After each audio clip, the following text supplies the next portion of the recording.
and the Metro Council, thank you all for taking the time to join us tonight. The goal for this evening is to clarify what every current and proposed future stakeholder in the fairgrounds would like to see from a logistics and operational standpoint. While there are a number of questions surrounding the financing of a proposed MLS stadium being constructed on this property, that is not what tonight's gathering has been convened to address. The committee will address this and other financial issues at another time in the very near future. The focus tonight, quite simply, is on the operational logistics strategy, what works for each of your organizations and what does not. I think we all recognize that the common ground we share is that the fairgrounds is in desperate need of enhancement and/or renovation. And to that end, it is the intent of this committee to listen to your collective suggestions tonight. With that said, we will start at this end of the table, and each stakeholder will have 3 minutes to share their likes and dislikes about the current and proposed operations on the fairgrounds property.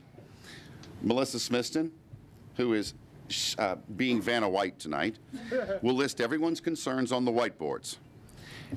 After everyone has had an opportunity to address this committee, we will entertain a discussion about these issues listed on the boards in hopes that we can collectively come to a point of agreement regarding the future operations of the fairgrounds. In order that everyone has an opportunity to be heard at that time, we will ask that each of you raises your hand in order to seek recognition from the chair and limit your comments at that point to no more than 2 minutes. In between that time, the committee will have a 20-minute Q&A period for each of you. It may require that we engage in multiple meetings to come to a consensus. But let's begin and see where we end up this evening. So with that said, I'm going to let Laura Womack, the head of the fairgrounds, tell us what you like and dislike. About the proposal. About current and proposed. Okay. Is this on? Can everybody hear okay? Is that coming through? Just from the camera. All right. Laura Womack, Director of the Fairgrounds. Well, there's a lot to like. In 2 years, I have quickly learned the place that the Fairgrounds holds in the history of Nashville and the passion that so many people have for the site. I understand its history and I respect its history. That said, going into some of, I think dislike is a strong word, but we are needing to evolve in order to secure our future. I think it's imperative that we look towards modernization and efficiency and consolidation in our facilities in order to be both physically and financially stable for the long term. Fairgrounds has not seen a significant improvement since the mid-60s, and it's time. These buildings are over 50 years old, and it's time that we step forward and make a significant investment in the property. We have had many studies done over the past decades, little action, and it is time. We have an action plan in front of us, and we need to take advantage of the significant amount of capital funding that will come our way, as well as the tax revenue and other revenue shares that will come our way as part of this investment. What was the time, 2 minutes? That was 2.5. Well, that was actually 1 minute and 40 seconds. Right at 2 minutes. Good. My live directing skills haven't failed me yet. If you would add under dislikes under Laura, correct me if I'm wrong, Laura, but dislikes are the disrepair of the buildings? Yes, fair. And was there anything else specific? That kind of popped out at me, but. Yeah, that's a main one, yes. Okay. Next. And ma'am, I'm sorry, I don't know your name. Thank you. I'm Mary Ann Smith, and I'm the flea market manager at the fairgrounds. I've worked there for 19 years, starting at the bottom and coming on up, I guess. There are things I like about what may happen, and there are things I don't like about what might happen. One thing is, I think we're going to lose a lot of parking. And we need the parking, just like yesterday, we had the Warp Tour out there. And we parked close to 6,000 cars. I mean, we put them everywhere. Where there was a spot, that there was a car. I know people don't like change too much. And I think the older you get, the less you like change. But I think they can be changed, but don't do away with all of what we have. We have a flea market that is in the top 8 of the country. And most of the time, we have 2,000 booths set up on the weekend of the market. And that's saying a lot. And we have anywhere from 700 to 900 dealers. So those dealers are getting real antsy about what's going on.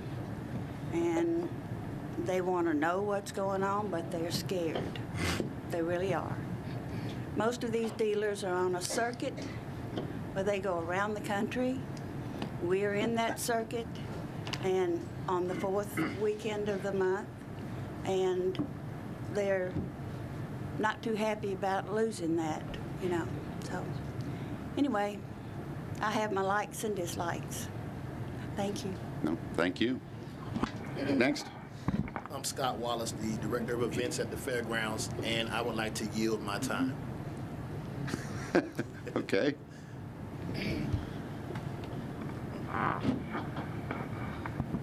David Lewis, Operations Manager. Been there 20 years. I'll make it short and sweet because a lot of it's been covered.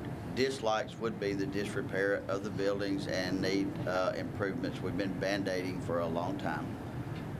Dislikes would be the layout of parking at this point. I know all of that has changed. The likes, I do like the soccer coming. I do like that there's going to be change and improvements. So I do want to see that all the stakeholders that are currently there, which would be racetrack, flea market, fairgrounds shows, state fair, all of that to be worked in with the soccer, and that, you know, we all kind of get there together. We're all on the same page as far as events and what happens when. Great. Mr. Smiley? Smiley, I'm chairman of the Nashville Flea Market Vendors Association. Likes, I love the fairgrounds.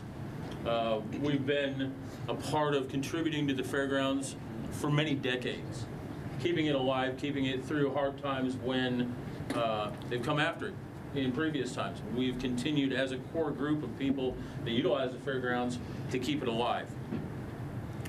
I agree that we need to see improvements done to the buildings. There's no doubt. I mean, that's, as Laura said, they're over 50 years old.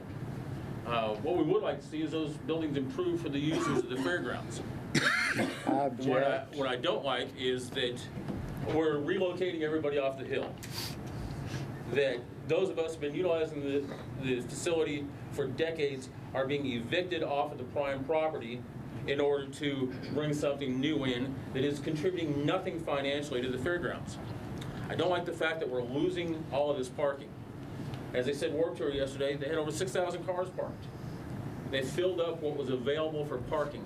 That is not as big as over a quarter of the flea markets that we have. The map that's in front of you shows the current plan. If you look to the back side of it, in the next page, where everything's highlighted in yellow, that is everything in the property that is not covered in yellow would be what was left under the control of the fairgrounds. Either they're dividing this property up and carving it up like a Christmas turkey. I don't like the proposal of Phase 2 of Fair Park.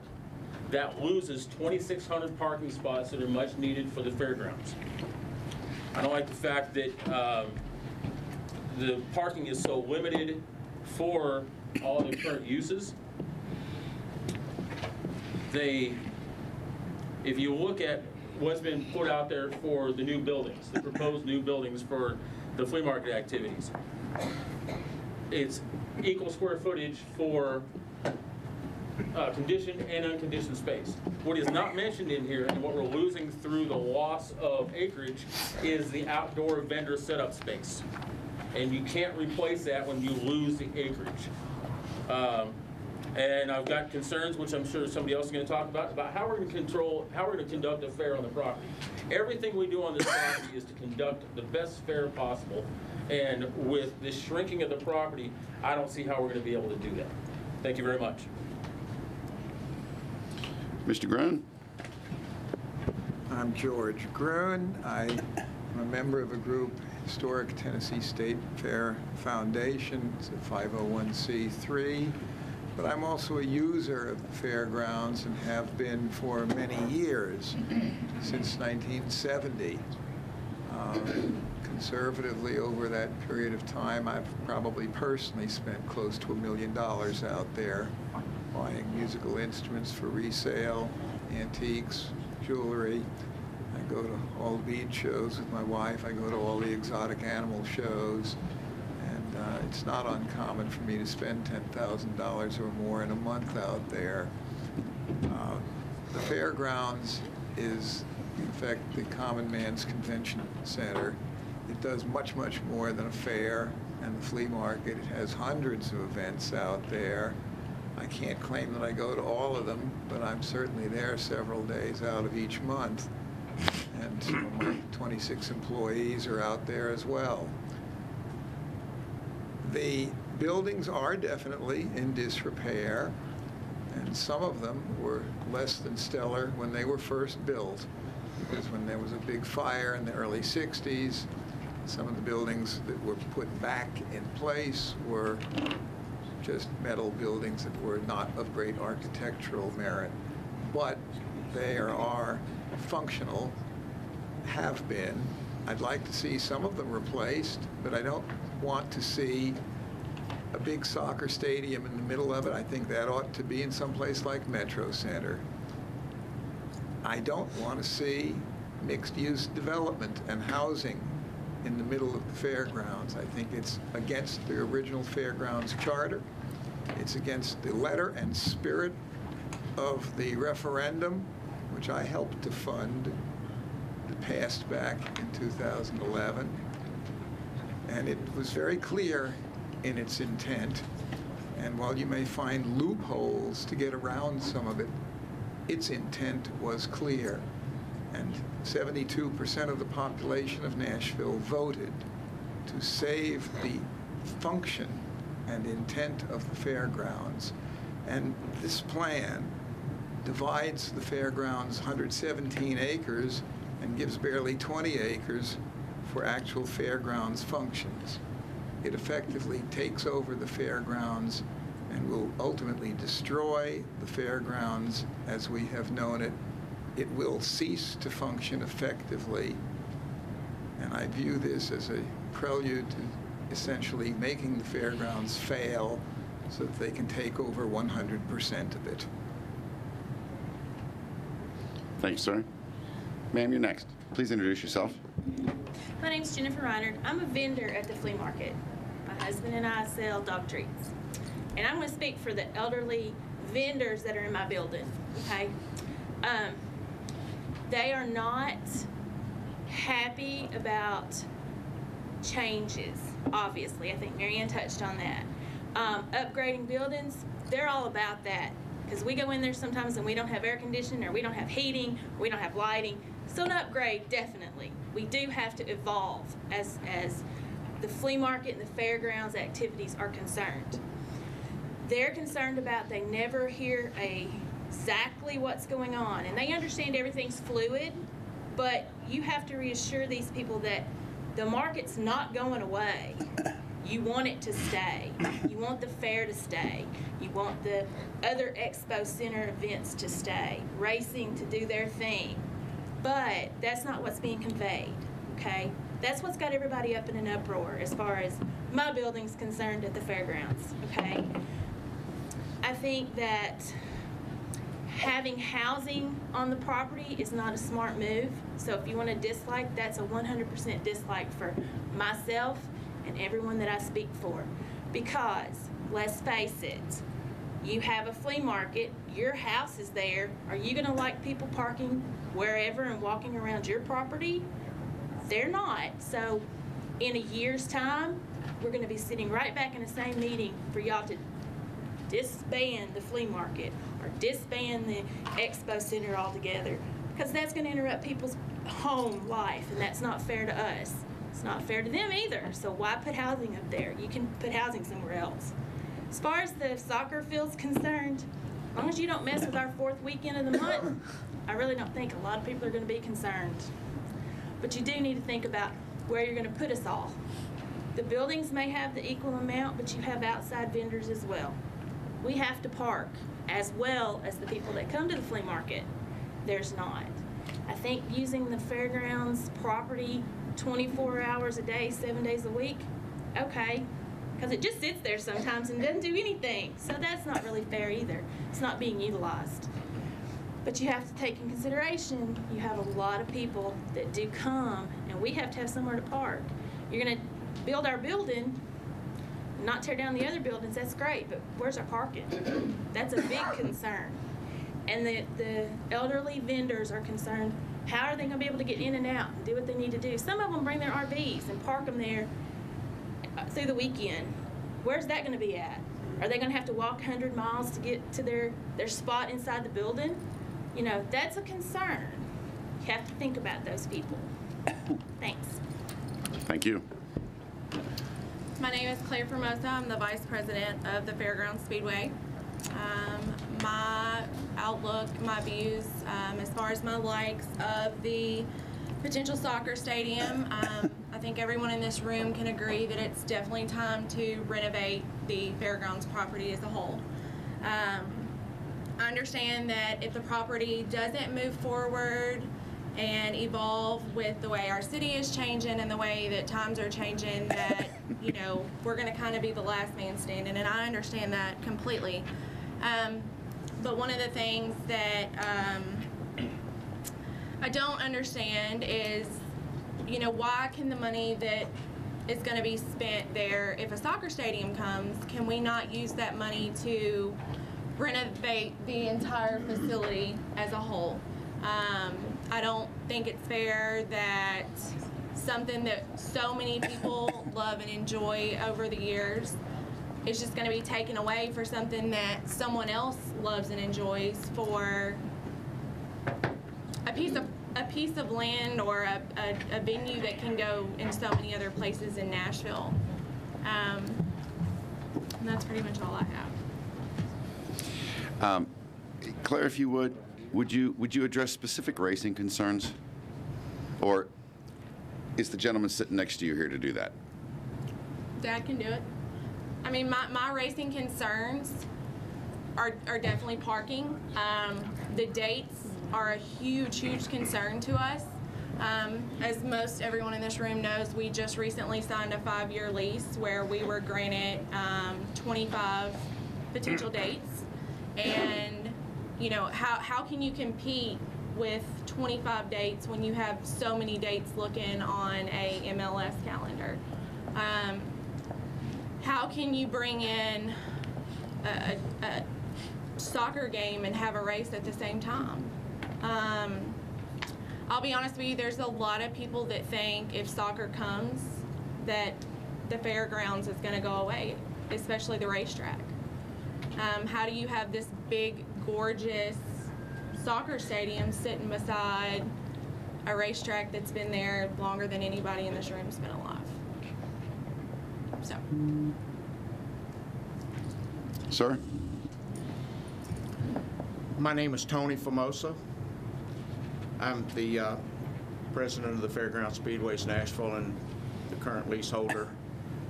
This is my 8th season as being the promoter at the historic facility. And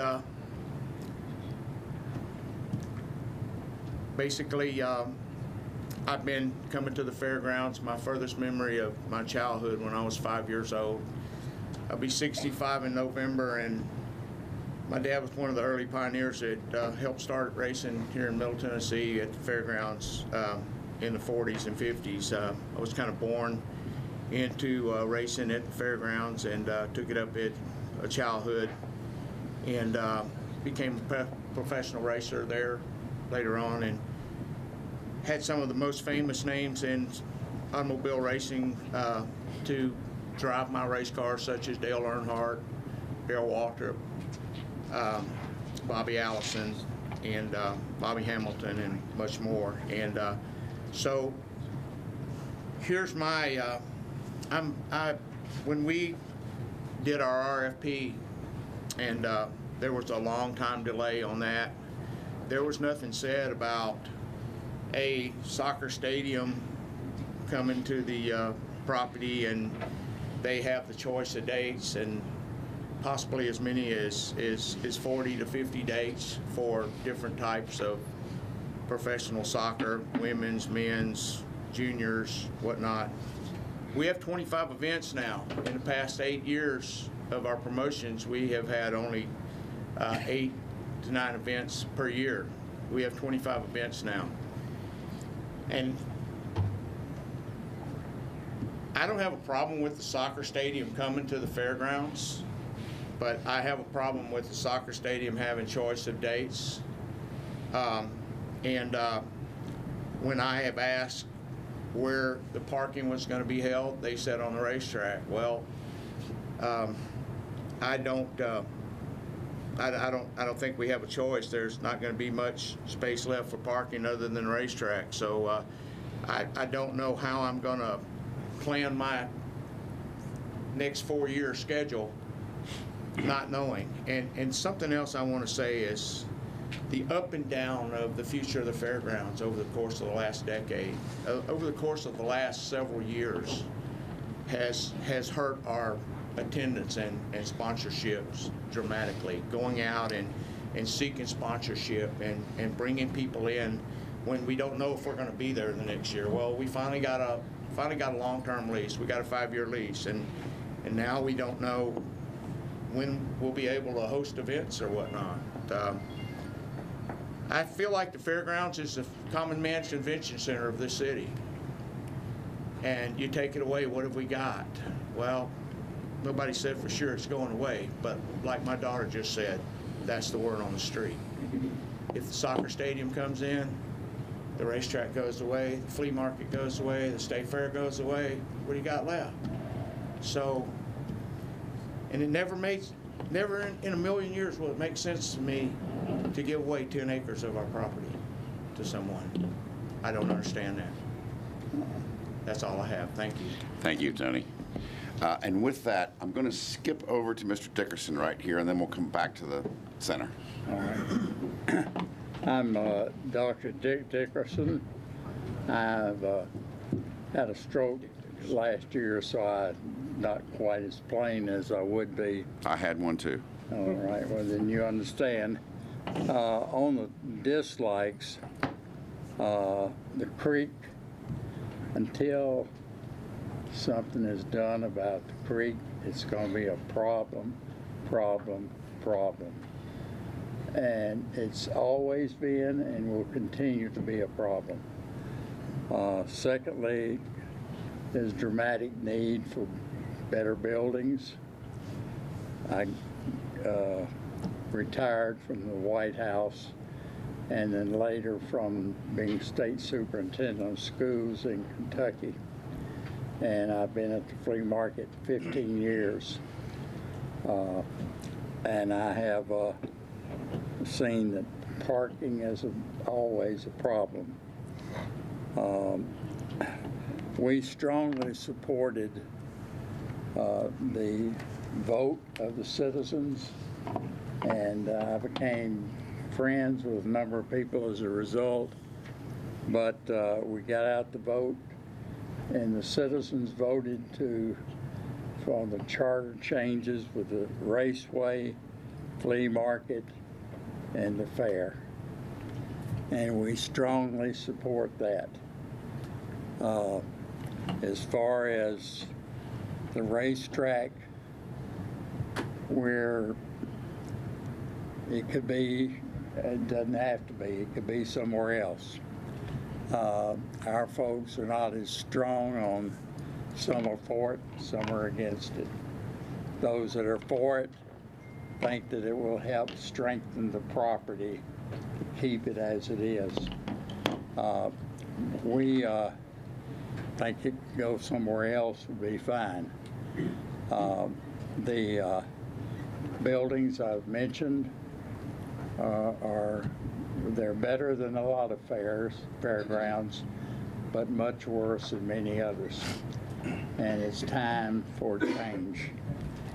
The likes, camaraderie is very good.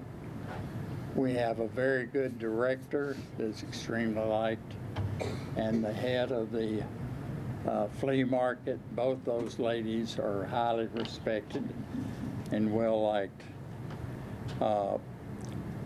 We are happy that Metro is doing something and trying to move forward. There are over 2,000 booths some weekends. I can't overstress. The flea market brings in over 50 to 60% of the total income of the property.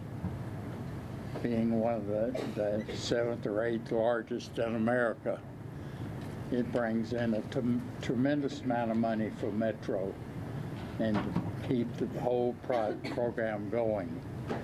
And we see it could even be in the top 5 easily, and hope it will be. I have attended 75 state fairs. I've only missed 2. And I hope to go to a few more before it's over with. I'd like to see them stay and improve. I hope that to work with you all. We know we've got a good group. I've come to respect a number of you as a result of your dedication. And I now live at Windland South in the district right out Nolensville Road. That would be the lowest crime rate in the city, District 4. All right. Well, I've never seen as many restaurants if I want to eat at any of them. But I do appreciate, I taught for many years in Metro before I went to Washington, and was president of Metro Nashville Education. So taught at East and Old Pearl and helped integrate the school system many years ago. So I'm hopeful. I look forward to some good things happening, and we appreciate all that you're doing. Thank you. Thank you. Let's go to the back corner right there, and I'd love to hear, just give us a couple of seconds or a minute or two on where Parks is in all this. My name is Monique Odom. I'm Director of Metro Parks and Recreation. Closer. Closer? Closer to the microphone. Closer to the mic? Now? It's for the TV.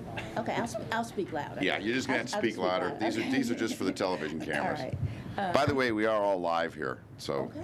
All right. be careful what you do. I am Monique Odom. I'm Director of Metro Parks and Recreation, and what I like about this plan from a parks perspective is that it offers green space in an area that we needed, and in particular, additional multi-purpose field. We are very limited for multi-purpose fields across the county.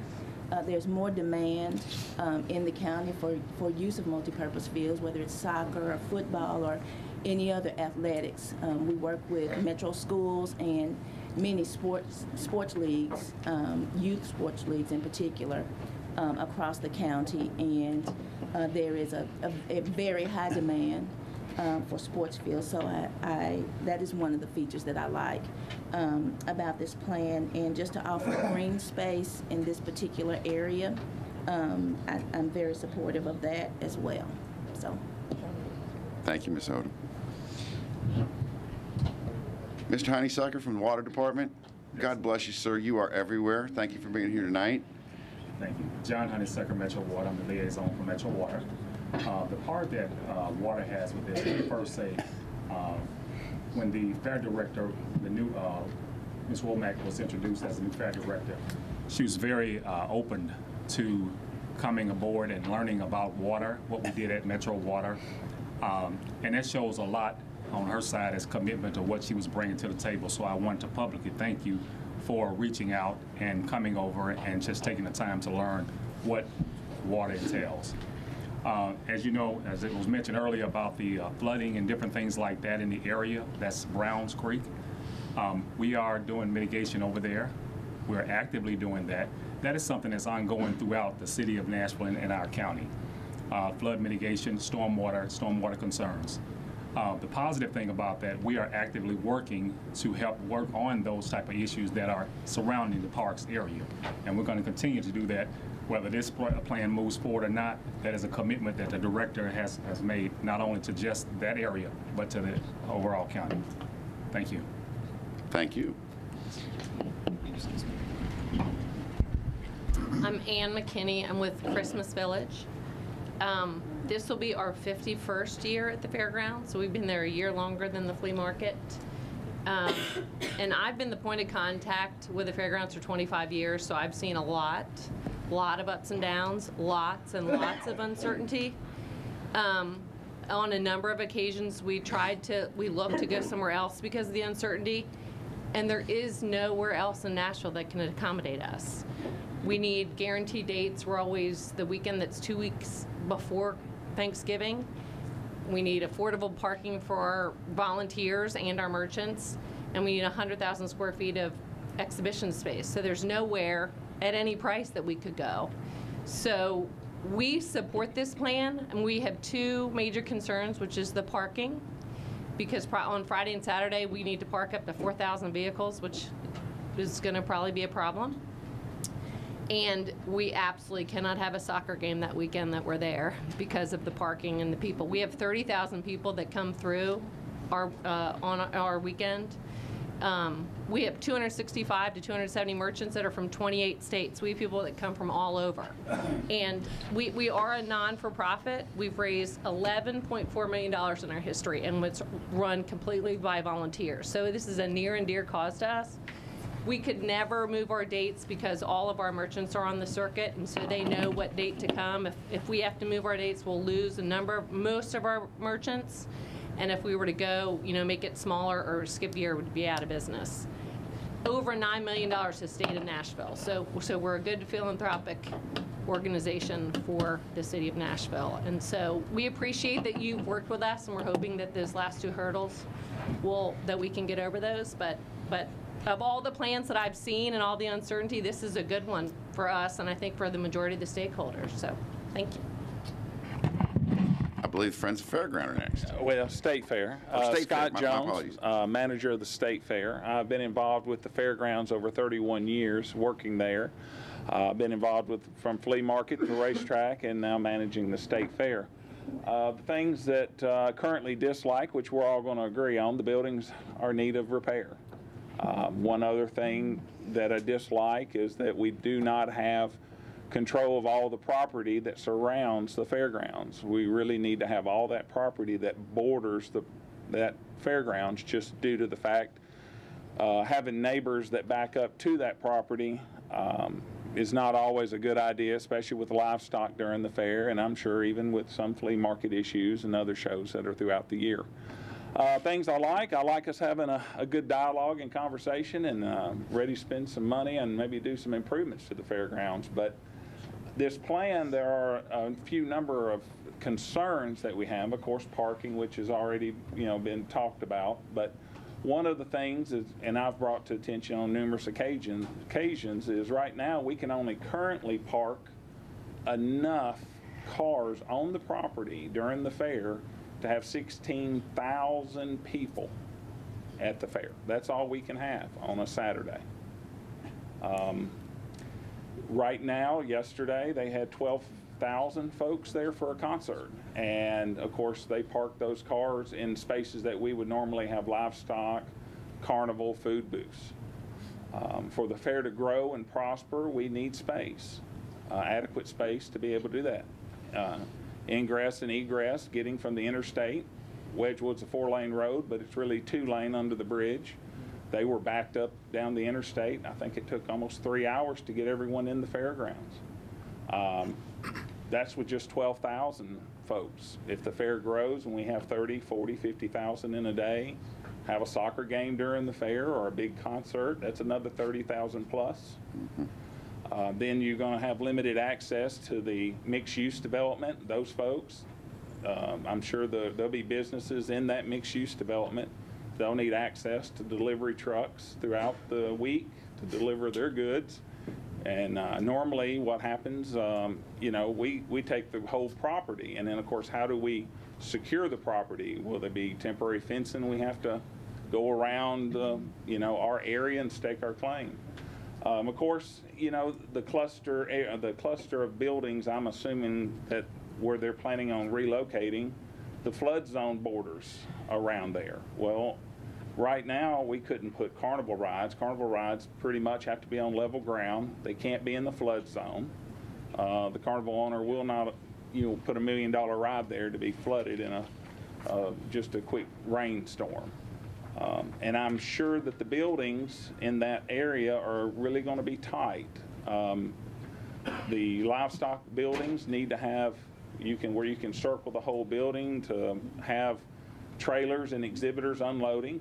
Pretty much the same with flea market. The needs are the same. Everybody wants to be set up at the same time and have access to their booth space or stall. So those are things, like I said, that are concerns.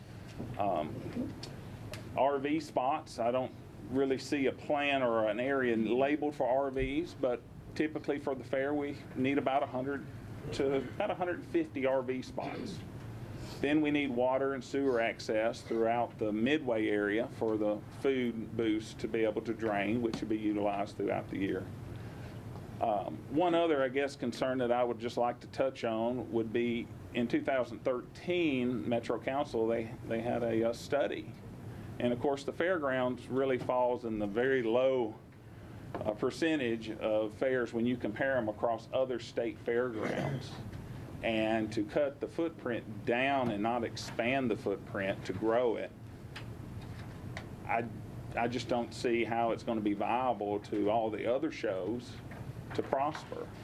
The fair will be in the same. It's just going to be, I personally feel it's going to be too much to overcome to be able to park enough cars and to be able to house enough animals and exhibits for the fair to be what it should be and where we need to go. But I am for new buildings for sure. Thank you. Thank you. Good evening. I'm John Rose, and I serve as chairman of the Tennessee State Fair Association. As I think most of you know, the Tennessee State Fair Association is a 501c Tennessee nonprofit that was organized in 2010 to continue and perpetuate the Tennessee State Fair. It is a public-private partnership in the fullest sense in that we have many public sector partners who helped in creating and sustaining the Tennessee State Fair Association. Our organization came together, of course, to keep the fair and its long-standing traditions alive, but also with the goal of helping to make sure that Tennessee might have, at some point in the future, a state fair worthy of our state and that would be of the caliber that would compare favorably with other state fairs around the country. We all know the history to some degree of the state fair here in Tennessee, and we all know the history of Tennessee in terms of the geography of our state and how our state fair for many years, while called the state fair, was indeed probably more accurately characterized as a regional fair. So our goal, of course, is to build a true state fair. I know there's been a fair amount of discussion about the possibility of the fair moving somewhere else. I would like to just state clearly for the record that there is no concrete plan, nor is there any effort underway currently to create such a plan to move the fair to another site. And any discussion you've heard to that effect has been largely just, I guess, daydreaming and conjecture. There have been some studies done about what might be required for a state fair to be successful, and so some of you have seen that information. The TSFA, of course, is a very young organization in charge of an event that has a great deal of history, and so As I've already said, our goal is to build a state fair that Tennessee could be proud of, and that will be a generational undertaking, a multi-generational undertaking, in my opinion, based on the fairs around the country that we see being successful. So with that background in mind, I might turn to the current site. We believe that the TSFA, that is, believes that the current site could be a successful site for hosting a state fair. Now, it would not be the kind of state fair that some might look to in the Midwestern states or other large facilities that number in the hundreds, in some cases low thousands of acres. But we believe that a metropolitan state fair could be held successfully. You've already heard Mr. Jones talk about some of the needs that we would see that would have to be addressed in order for that to happen. What I would say is the current 117-acre site is barely, in my opinion, barely acceptable for successfully hosting a state fair of the type that we would envision, and it's barely able to accommodate the fair at its current level. And so we have grave concerns about the diversion of the significant spaces within the property for other uses, including the fair park space, which was promised to us for the current year's fair and apparently is not going to be fully available to us. So we see significant challenges to the proposals. Obviously, new facilities would be welcome, but those facilities would have to be designed with a view toward accommodating the many activities and programs that happen as a part of a state fair. And we feel like at present the plans that have been put forward do not in any way actively consider the needs of hosting a successful state fair. So probably my principal dislike is that we have not really been, we don't believe, considered as these plans have moved forward. We believe that the diversion of space, particularly for the stadium and the mixed-use development, sitting essentially in the middle of the property, would be incongruent with the conduct of an event like a state fair, where we need some level of perimeter control, where we already have issues with noise and the diversion of traffic during the fair. And obviously parking is a grave concern as well. Interestingly, the current plans do not seem to offer any space for a carnival to exist, and obviously that is an element of the fair which is essential for its economic success. And so we have those concerns. We do believe that current local and state law requires that this site be maintained for the conduct of a state fair, and we feel like the current proposals are incongruent with the obligations set forth in metro and state law. I appreciate the opportunity to speak and hope we might get a chance to have further dialogue on these issues. Thank you. Thank you, Mr. Rose. Former Councilman Mr. Dominy. Hello, welcome. I am former council member. I'm here representing the Friends of the Fairgrounds, also previously known as Save Our Fairgrounds. But spent a lot of time investigating this process. There's a number of issues that we take towards this. To begin with, the charter. The charter requires the Fair Board to host a fair a minimum of 6 days a year. The charter, the original language of the charter, adopted by the Metropolitan Government of Nashville and Davidson County in the year before I was born, allows the Fair Board to lease the property in order to generate revenue to host that fair. And third, that charter, the original language, prohibits the leasing of the property in such a way as to interfere with the operation of that fair. I believe the current proposal flies in the face of the charter original intent that created the Board of Fair Commissioners. I have asked at multiple meetings from all those so-called stakeholders that are proposing the soccer and putting it together, including Fair Board members, director of the fair. I've asked others in those meetings, where with this plan do you host a fair? Where on the property? And I've been told that's above their pay grade. Somebody else is going to figure that out. There are professionals that are going to get that done. To date, nobody has suggested where you host a fair on the property, including the carnival Mr. Rose spoke about. To me, that violates the charter clearly. That doesn't even get into the fact of the 2011 referendum that protects other uses. The 10-acre inducement is the word we used in the legislation, the resolution for funding this program.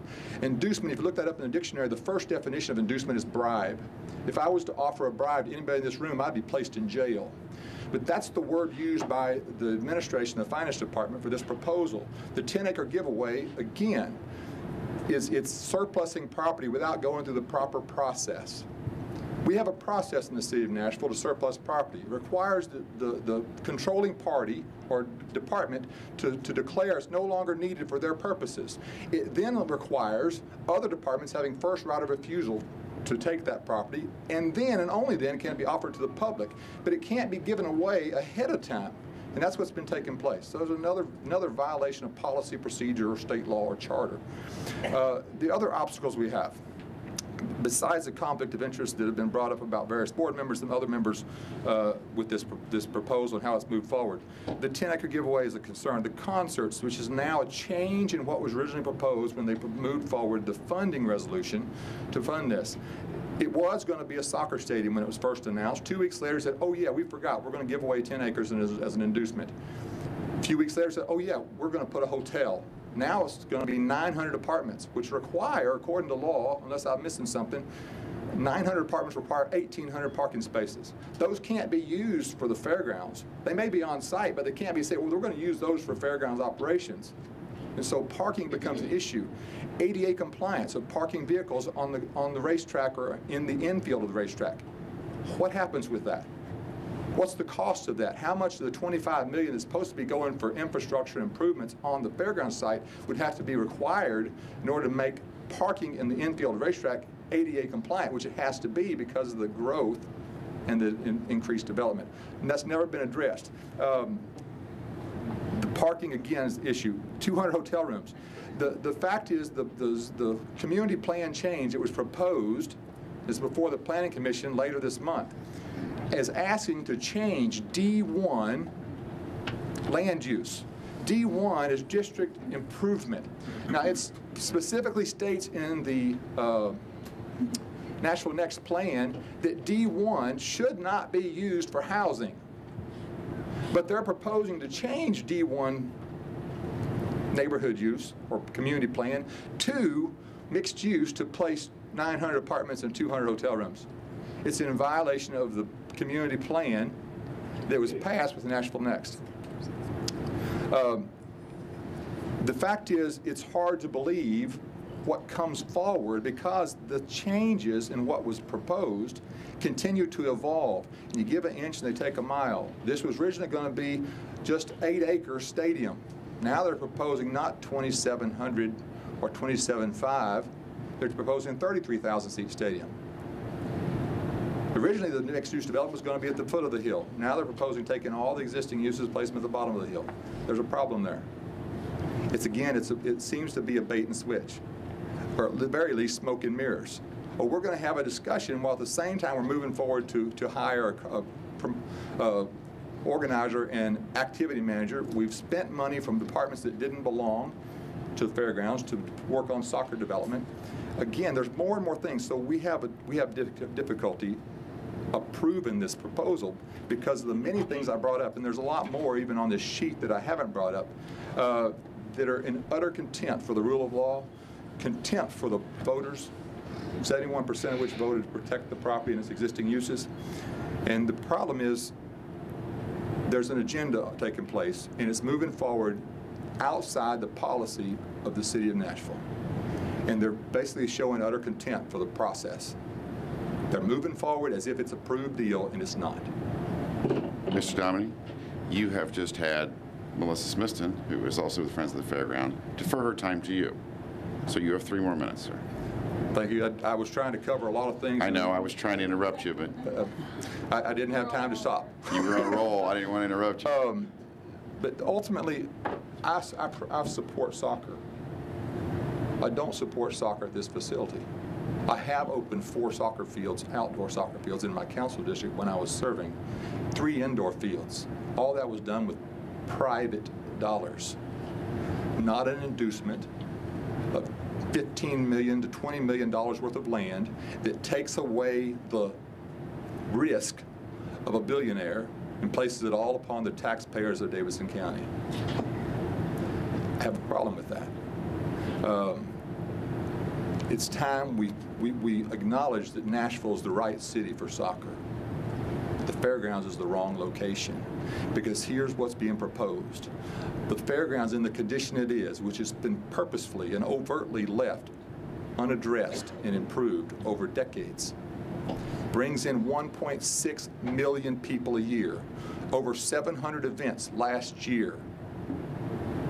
We're proposing to tear all that down and cram 23 acres of flea market space into 17 at the foot of the hill, with a couple thousand parking spaces, and they're allotted 600 parking spaces for that use, at the expense of the property. But we're proposing all of that to give away to billionaires.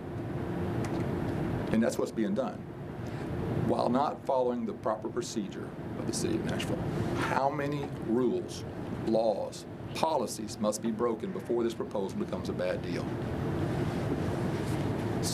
Nashville is a great city for soccer, but the Fairgrounds is the wrong location. Thank you, sir.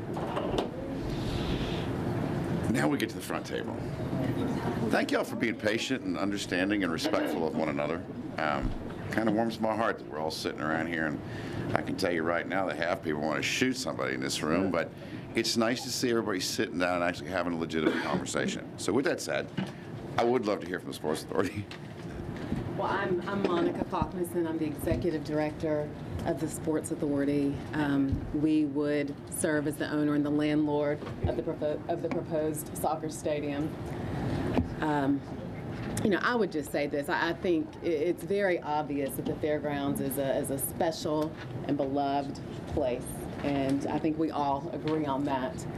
Over the last year, I've really enjoyed having an opportunity to get to know Laura Womack, who I think is a fantastic advocate that you all have for the Fairgrounds, our staff, some of whom I've known for a while, and then there's some other flea market vendors and people who really love this space, and so I appreciate that. You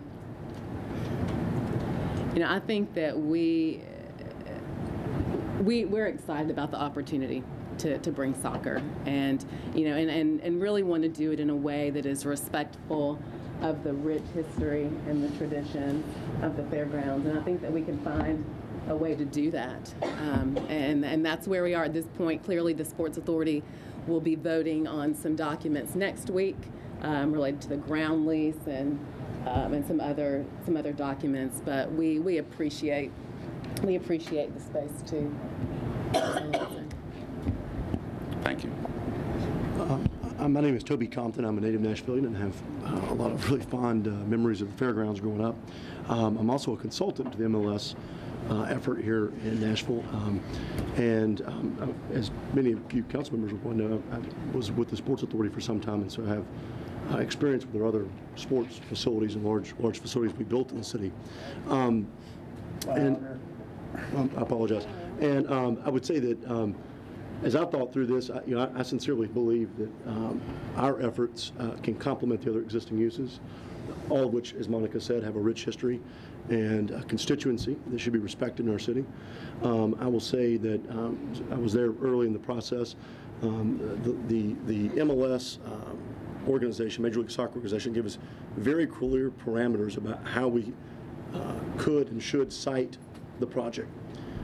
The Fairgrounds fell into all of those and checked the boxes. The league approved that after some lengthy considerations and multiple visits to the site. Obviously, the proximity to the downtown core was a key factor in this, and unfortunately, that is a factor that probably ruled out many other potential sites in the city. And so we look forward to continuing to work with the process, working with you guys on the council and the other departments who've been excellent to work with, and also the other users of the Fairgrounds. Thank you, Toby. I'm Clint Brewer. I'm a founding member of the MLS to Nashville Committee. Been around Nashville a long time. I'm a long-time Fairgrounds user. Don't generally miss a flea market. Used to go to the gun shows back when we had those. And just generally have a personal affinity and fondness for the facility. I'll just echo some of the things Toby said. You know, when we started this process, the facility certainly met all of Major League Soccer's requirements. It's attractive, obviously, because it's proximity to downtown. It's got a thriving international community around it. The district where it's located, from a you know, age standpoint and from a demographic standpoint, are the kind of people that consume soccer as fans. There's certainly a lot of synergy with the site in that it's already a destination site. As a destination site, it's already accustomed to professional sports. It's one of the most storied sites for professional sports in the Southeast. So the neighborhood and the facility itself are no stranger to having professional sports there. You know, beyond that, I think the current uses complement the idea of having Major League Soccer there. We've had a very exciting music festival there this week that is right in the sweet spot of professional soccer's fan base. You know, I just think that it's a natural fit. We're excited. We appreciate the support we've already had on council. We appreciate the investment that council put into the facility before Major League Soccer was ever discussed there. You had already decided to set aside money and spend it on investment in the park and other things there at the site, and you know, that's a good sign. There's really not much we don't like about the site. We're looking forward to being neighbors and think we can work with every constituent that's there, and have a lot of trust in the Fairgrounds staff, have a lot of trust in the Fair Board and the Sports Authority to be collaborative and work together and make the project happen, and we appreciate being asked to be here today. Thank you. My name is Ron Gobble. I am program manager, and what that means is I'm hired by the city, the Sports Authority, and the Fair Board to represent them in the design and the construction process.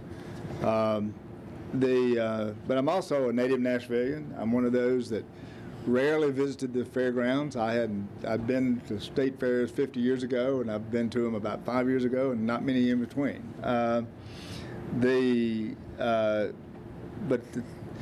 As far as dislikes is concerned, I think they've been well covered. Poor quality and inefficient buildings. You know, so I think I agree with most of everybody else on that. The things I like, and surprisingly, is the amount of passion and activity that goes there. I went to the first flea market I'd been to in 10 years and was amazed at the size and the energy that event creates. I like the plan. We brought together a group of professionals that worked on it. I think it's got a way to keep everything operational, the flea market operational, to keep the racetrack operational, keep all those things operational while a lot of construction is going to be going on around it. So I think that's a good part. It's going to be good to be able to get a lot of the flea market on level ground, and I think it's going to function well with the new facility. As a grandfather of some soccer players, I'm excited about the opportunity to see national class soccer in the city. But to reiterate, I think there's going to be a synergy out of this development that really could be unique. And it's happened in other cities, but nothing will be as unique as this one, where you've got the diversity that's coming together on this one property. And I think it's going to be really exciting. I think it's going to be a place for everyone. And I'm looking forward to seeing it through. Thank you, sir. At this point, and we are actually early. I was praying to God we'd be at this point by 7 p.m., and it is right now 7 p.m. So God bless you all to sticking to your time frames. I'm going to open this up to questions for any of the council members in the room. Russ? None for now. Tanaka? Tanae? Thank you, Chair. Is Public Works here? No. They were invited, but they're not here. So as it relates to infrastructure and traffic and all of that, we don't have anyone that can speak to that. Okay. Correct. Unless, Ms. Odom, is Parks playing any kind of a role in the infrastructure plan moving forward? No, other than the parking piece with that we've negotiated with the fairgrounds when events are taking place over there. Director Womack, are you in any position, and I know I'm putting you on the spot here, but are you in any position to address some of the infrastructure problems that are inevitable? In regards, well, what we're looking at now is the roadways currently. If you look at the plan, it's also supported in Nashville Next with the potential of extending Wedgwood instead of taking a detour once you get into the property off of Wedgwood and how Walsh currently connects to Nolensville. We're looking at extending Wedgwood straight just to skirt along the north of the Speedway. You can kind of see it here on your diagram. So we're looking at that roadway infrastructure and some significant changes there that we certainly will be working with Public Works on. I've met with members of Ron's team and Director Sturtevant to start those discussions on what that could look like. As you can see, it would require a bridge over Browns Creek. We also are looking at enhancing the Benton Avenue access to the property and looking to connect that in to kind of break that grade. There's a pretty significant grade both ways, about 30, little over 30 feet here. And so that's a pretty significant grade at this point that we hope to minimize utilizing Benton.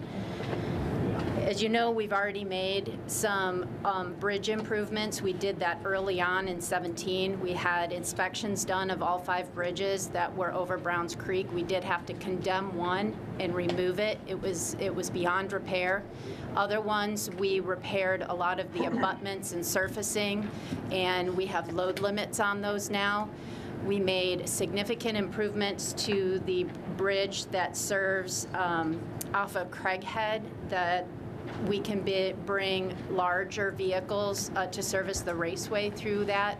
Large vehicles are unable to access the track because of the tunnel and the bridges don't line up.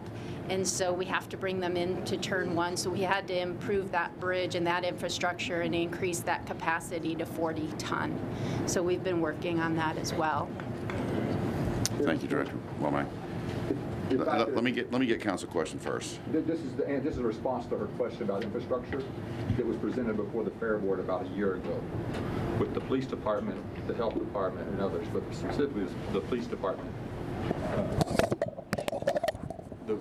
About a year ago, the police department, health department, fire department showed up at the Fair Board meeting to advise them that they should not have color runs on the property. And particularly, the police department indicated that they could not safely and adequately get 8,000 people off the property in a timely manner for the color runs because they were all leaving at the same time, and that they should err on the side of caution and not continue to host 5K runs. That's with the existing infrastructure. They couldn't get 8,000 people. We're talking about 33,000. Just a bit. That you can check that out on the Fair Board minutes. I'm familiar with it. Right. Does that answer your question, Council Lady? I mean, because we're here in a public forum, I think it serves well for anyone watching to understand that we're addressing the issues as it relates to the legality of the plan, the infrastructure of the plan. Metro Water alluded to, they're working on mitigation, flood mitigation.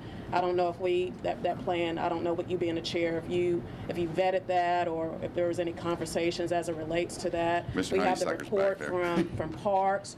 We do not have Metro legal. This effort reminds me of, and I was sitting over here thinking, just how exhaustive the whole process is, because it just reminds me of the same dynamic with the fight with General Hospital. Yes. We have multiple meetings, we have community meetings, we have stakeholders come, and it creates this additional dynamic of continued uncertainty.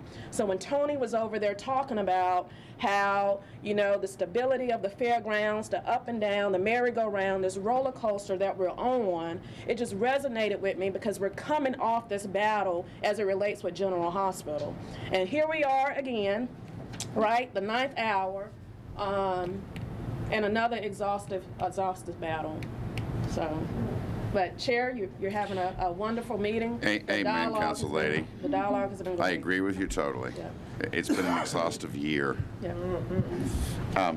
And I'll open it up to any of my fellow council members. Chairman, I was just going to add with the infrastructure piece, if Ron had anything to share about electrical, if that was part of that infrastructure question.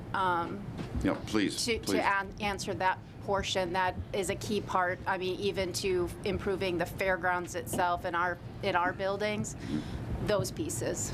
Please. Yeah. The council has identified some funds to improve infrastructure out there.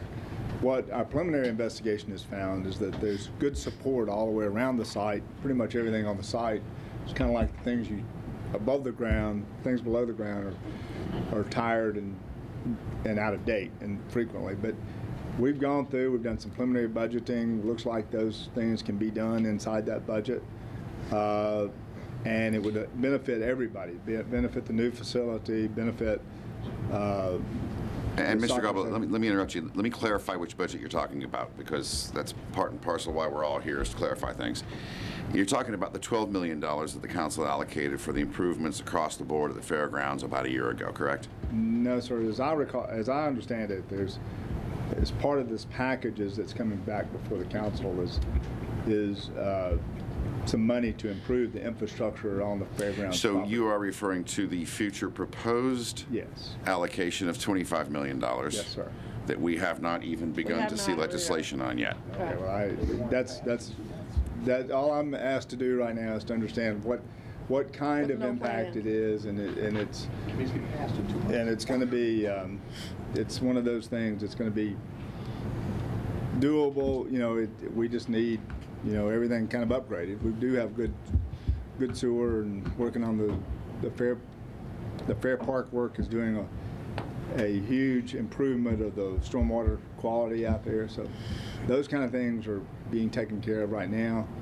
The electrical and mechanical electrical and roads and those kind of things, as Ms. Womack mentioned, are going to be much improved. Thank you, Mr. Gold. Ms. Mendez? So I know we all got a million questions, but I'm going to try to. I'm going to keep it to like discrete, fact-based things that the folks that are kind enough to join us today would know. And it's sort of hard from reading media reports to figure it out for sure. But I can't hear. You're going to have to speak up, Bob. Justin, would you hand him that? One thing I want to confirm is, and I don't know who the right person is, that my understanding is there would not be a way to have a soccer game and a race on the same night. Is that determined for sure? I'm looking to the Metro people for that.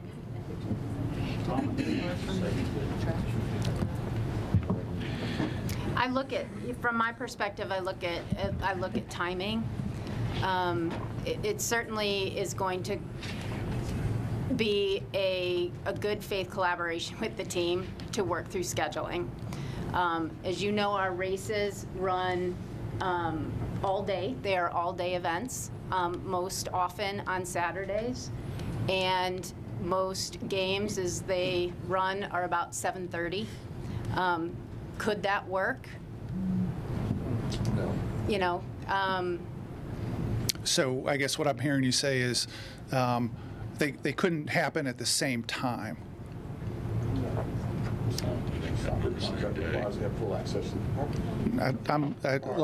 I know a lot of people have a lot of opinions. I'm just trying to get and I don't mean to bog it down. Like if the answer is yes, no, I don't know. I'm just looking for what the latest is of the Metro Department's opinion about that. I'm of the belief that we could potentially accommodate that, although we are certainly not at the point with working with the Speedway promoter on all of those changes and all of those needs. I mean, we continue to have those discussions on working out those details, because our intent, obviously, is to have all those details for you so that you have a comprehensive package to consider and that's what we're currently working through. Would that require off-site parking that's not currently part of the plan? I think that's always an option, and I think that's always an option with our current events as we grow. I mean, as you know, even October flea markets, the amount of parking and people that we had yesterday, Christmas Village and that popularity, I think as we grow, off-site parking is already happening for Fairgrounds events. And I think Councilman Sledge can attest to the fact that there is off-site parking, and I think that's definitely something that we have to look at as we grow. All right, which and we want to do. The next two, again, like, I just want to know what the latest of Metro's thinking is on it. Is there a commitment to have the Holiday Craft Fair, Christmas Village, be able to stick with its same weekend no matter what? The terms as it has been proposed in the team lease, as well as the Fair Board is going to have a separate operational agreement with the team, and many of the details on how parking is operated, considerations for their use of Fair Park and what that looks like as far as any repair maintenance that needs to be done with the park if they use it for parking or events. Those terms are working out. We just started a draft and just started negotiating that agreement with the team, and a lot of that is going to be addressed in that document.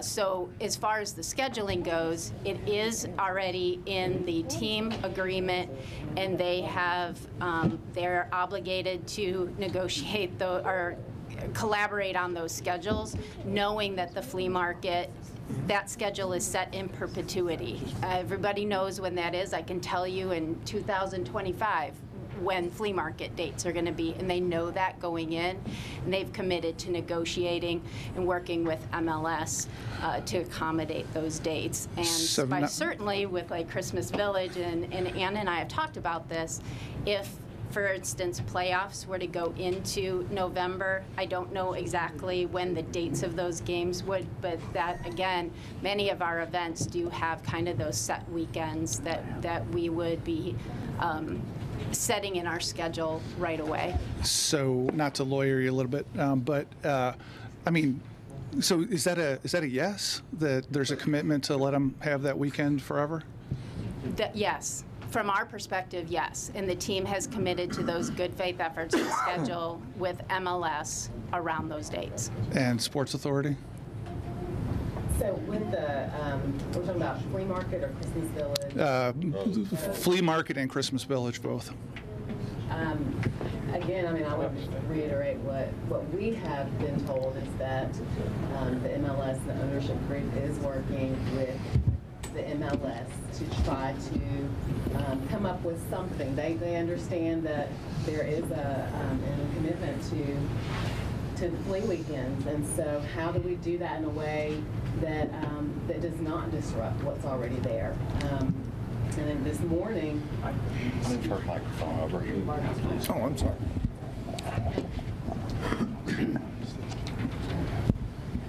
What we have been told, if we look at a possibility of maybe two home games a month on the weekends, that I think the goal is to work out something so that they're not impacted. And if for some reason we needed to have a home game on one of those weekends or on the fourth weekend, that maybe there's a way to have that earlier in the week, possibly a Tuesday or Wednesday night game. So would it be fair to, and this is I guess to both of you, would it be fair to say that the current position for your respective metro departments is that there is an intention to honor those locked-in dates, but the negotiations with the team and or MLS are not complete yet? Is that fair? I think that's fair. I think our intent is to, yes. And by the time we see legislation in a couple weeks, I guess, is this going to be resolved so we know for sure whether there's a rock solid commitment to honor those historic dates or not? What I would like to see is close to a final draft of that last agreement that we're working on with the team for that operational agreement. That's probably in its earliest stages at this point, so we've got a lot of work to do, but I want that done in its as most of the substantial form as we can get it, so that you all see that as part of the package that is being considered and how we've worked those items out with the team. Well, I'll leave it at Mr. that. Smiley, do you have an additional answer Yes, to sir, this if I may. question? Councilman, throughout the entirety of this process, dating back into midsummer last year as this started, we were told from the team representatives that they would be given a schedule by MLS. Once they get the schedule, they have the opportunity to move 5 dates at with the approval of MLS. So they had a cap at 5 dates that they can move around and no more. And those dates have to be approved by MLS because the reality is ESPN rules that contract and that scheduling. So everything that we've heard in the last few days is they're working on trying to, in good faith effort, but the reality of what we were told at the beginning is they get to move 5 dates, period. And that's why I'm asking now, because frankly, what matters is what we get before us. And the last comment, then I'll let it go, is I mean, just for this one vote, no substantially complete documents. We're going to need complete documents. Otherwise, it's going to be hard to vote for stuff. And if I can interject here for just a second. Thank you, Councilman. Mr. Compton, Mr. Brewer, can you actually address what Mr. Smiley just said? Is that the case with MLS? I've not had any. I'm unaware of that. But I will point out that with our other sports facilities in town, the city has a lot of history of working with sports teams on dates. I mean, look, let's take the arena, for example. The Predators go to great lengths with the league to negotiate terms that are favorable for us to have an SEC basketball tournament. And why do they do that? Because it's the right thing to do.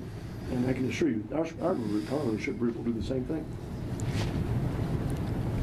No, I just would echo what Toby said. I mean, we certainly want to work collaboratively with all the existing uses, and I think we've got a good rapport with the league, and we'll certainly work in the same collaborative spirit that Monica has described. So I'm not aware of that being an imminent danger. Thank you, Mr. Brewer. Councilman, if I may. Questions? That was given to Mr. Smiley, we by Mary Cavaro. will come back to everybody else here in a second as soon as we're all done up here. Thank you. Larry? Thank you. I'm Larry Hager. I'm a native Nashvilleian. I started going to the fairgrounds when Bobby Hamilton started his race career there, and we used to help Bobby Hamilton years ago. So I'm very familiar with the fairgrounds and the racetrack. One question I have when I look at this map, how many parking spaces do we have now? Total parking spaces at the fairgrounds. Does anybody know? I've always been told, and David, you can correct me, about 4,500 spots. 4,500. So the other day you had what, 6,000, is that correct? All right. Has anybody calculated with a 26,000 seat stadium, how many parking spaces are going to be needed for them? 33,000. How many? 33,000 seats. 33,000. So how many parking spaces do you need for them with no train? I will say that Kimberly Horn is doing a parking and traffic, I will say that Kimberly Horn is doing a traffic and parking study in connection with the mixed use and the soccer stadium. And that data should be available in the next few weeks. So we don't even have a parking and traffic study at this point in time before process. this? No. Is that correct? It's in process. Right. Let me ask you this. Councilman Glover, you may remember, and Councilman Allen, when y'all were in the last term when they built the baseball stadium. Am I correct? Mm-hmm. And then as I recall, after that, they had to build a parking garage. Is that correct? Correct. And that was an added expense, was it not? We knew about it up front, but everything was brought to us up front. Well, let me rephrase that. We were given most of it up front. There was additional millions and millions of dollars we ended up spending because of mess ups, okay, right, on things we were not told. The parking piece of it, we did know about, okay, but yeah, it was part of. And how many spaces was that parking garage they had to build? I don't remember that one. Do you remember? I don't remember the number. I think it's 1,000. That conversation. It's not quite 1,000, but all right, and all right, let me ask you this. When you talk about having possibly 2 events going on, the racetrack and the soccer at the same time, how many parking spaces are you going to need then? Does anybody know? Nobody knows? Mr. Smiley? Doing a study. What was presented a couple months ago when they were looking at the size of the stadium at 27,500 seats, to have enough parking spaces, they required utilizing all of Phase 1 of Fair Park, all the parking available on the property, including parking on the Speedway, in order to accommodate the number of, and at 50 Forward as well, to accommodate the number of seats that they needed as a baseline to build the stadium. Yeah. The other question I have, and I'm concerned about, based on the charter and what the gentleman said here about the state fair, he has reservations about whether they'll be able to continue the state fair on this property, building this facility there. That is a concern of mine, because when I look at this map and what's being done, I'm looking at it from the standpoint, and I used to go to the fair every year. Every year I went to the fair. And I'm concerned about this plan giving us continued option to have a state fair there. So, based on what he said, they have reservations as well, and if it does that, it may violate the Metro Charter. So, and then, as you know, a state fair is there for a whole week, and you have the other functions going also. It sounds like to me that sometimes I want to say you're putting the cart before the horse, before a lot of these things have been figured out. And I'm not against soccer. I'm a PSL owner of the Titans since they've been here from the very beginning. I'm a big fan of any type of sports that comes to Nashville. But I'll say this, when I look at this plan and we start talking about some of these items that have not been worked out yet, they've got to be worked out, and I have grave reservations about how it's going to be worked out, and that hadn't been done yet. That's just my opinion. Chair, can someone speak to where would the state fair be held on this current plan? Mr. Rose spoke to that earlier. Were you here? I think I missed it. Like, where would it be if I'm looking at this? Well, that was Mr. Rose's concern. I don't mean to put words into your mouth, sir, but let me let you repeat what you said earlier. Sure. I don't believe the current plan accommodates the fair to any degree. When you say current plan, you mean the proposed plan? Proposed plan. All right, thank you. Does not provide adequate space for the conduct of the fair. And nobody's been able to answer that question, is where the fair would be held at multiple meetings with multiple paid PR firms and paid consultants and paid professional engineers. Nobody's been able to answer that question. Where on the property would this proposal can the fair be held? Do you guys want to address that at all? Okay. Councilman Sledge. Sure. So I'm Councilman Colby Sledge. I represent District 17, where the fairgrounds is located. I live probably 3/10 of a mile from this property. I've lived there almost 9 years, and so I've seen sort of the activity that's happened around the property, what it's been used for, and then have an idea of kind of how it's being proposed. So I want to go through a couple of quick things because I hope that maybe I can help provide at least some context. So a lot of people are talking about this week. We had Vans Warped Tour that occurred that came down down Wedgwood. You had folks coming off of Nolensville as well. My office is on Wedgwood. It's right just to the west of the fairgrounds property. And we had some traffic backup. We did have some traffic backup happen for couple of hours. By the time I got back from a Parks Board meeting, in fact, at about 1, it had been cleared up. And I think the fairgrounds actually does a really good job of, in big events, bringing people in. Sure, there's a little backup, but they're able to bring folks in. There is the question about parking. I wanted to bring this up because I brought this up. I think parking is the big question that surrounds a lot of this, and I don't pretend to have any answers. I don't think anybody else does either. Conversations I had a couple weeks ago with Metro officials to ask, okay, let's compare I asked specifically about First Tennessee Park, the Sound Stadium, because that's the most recent one we've done, and particularly because it had structured parking, which is something that's part of this discussion. And even with the structured parking, the number I got was around 1,600 spots. And that ballpark seats 10,000 people. So if you think about, we're talking about 15% basically of what's parked around the stadium. And I know people park over in Germantown. I am guilty of that myself. But there's also different avenues as well. I'll also point out, just having lived over here, we have probably one of the best bus lines in the city, quite frankly, with BRT Light on Knowlesville Pike. That is one of the most heavily used lines in the city as well. So one of the things that I think has been beneficial when you have something where a lot of people are going to be coming in from around the area is that we do have several different forms. There is parking that's being proposed, but there's also other forms of transportation. One of the things that engineers told us as well is that Craighead Avenue, which on the map that you would see was right in the corner over there, or excuse me, it runs all the way down into the bottom left corner, is actually one of the widest roads that you could have gotten over near the fairgrounds, and actually could really help in bringing people in and out because of how wide literally each lane is, not just the whole road, but how wide each lane is. And so we've had a big discussion about this. I will tell you, I was part of the original discussion we had back in 2010 and 2011 about this property. I think in what has been proposed in the timeline that we have taken, I think it does honor the charter amendment as it was proposed. None of these uses are going away.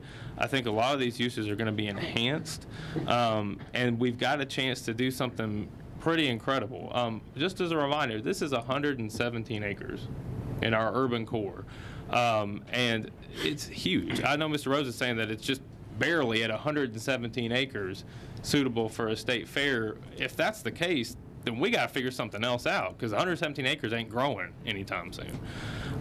But I do want to point out that I think that the community engagement, that the many steps this has gone through, this goes to the Planning Commission in a few weeks regarding the mixed use portion, and I think that's going to be the 5th or 6th elected or appointed board and commission that this plan, at some facet of this plan, has gone through in the last 3 years. So I know that we're having a very good discussion, and I thank the chair and the committee for this.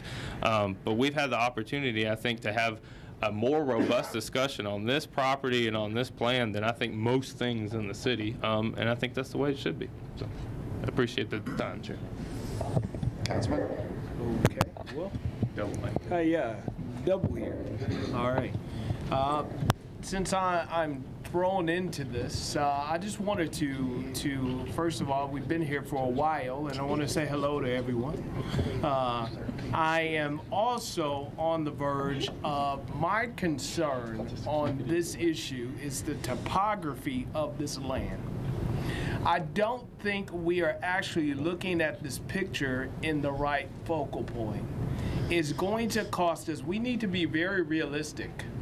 It's going to cost us a heck of a lot more money than what we're allocating right now to actually do everything that we need to do with this land in order to do everything that we want to do on it. If we are going to sufficiently keep everything that we need to have, we shouldn't play around and pretend like it's going to fix itself, because it's not. It is just not going to happen. We need to look at this. Wedgewood is not set up, especially in the biggest haint that we are going to deal with is CSX. CSX is a headache to deal with. That's a 2-lane entry that's coming into that area. We can't do anything about it. We have to negotiate. And actually right now, for me being a native of the city, I remember going to the fairgrounds myself. Going out there, my uncle actually lived right up the street from the location. The community was the place that we parked because there was no other place to park there. There are real issues. We can't pacify that. In order for this to work out and stop pretending, we got to have real answers to these questions. It's not necessarily that it's magically going to go away. I know it's going to cost money. We're going to have to build a parking garage and plus some. I know somebody else suggested today that we needed to look at buying other land around the facility. We're probably going to have to do that too. So if we start this, we might as well be committed to it for the long haul and to know it's going to cost us more money. I'm excited about anything that comes to the city, especially sports-wise, to get us to where we need to do, what we want to be, and what the things that we need to get into and be excited about it.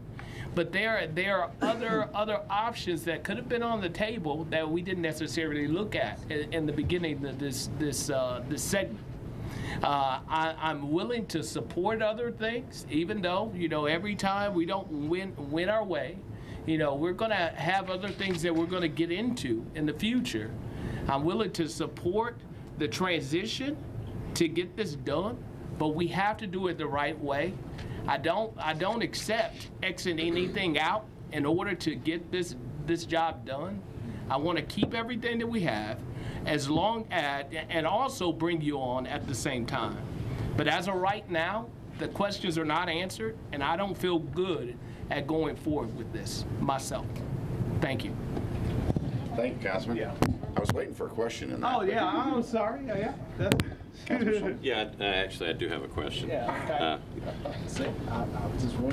All right, so my question is, it goes back to the parking and the number of spots. So right now, we think there's about 4,500 spots. Is that right? Okay.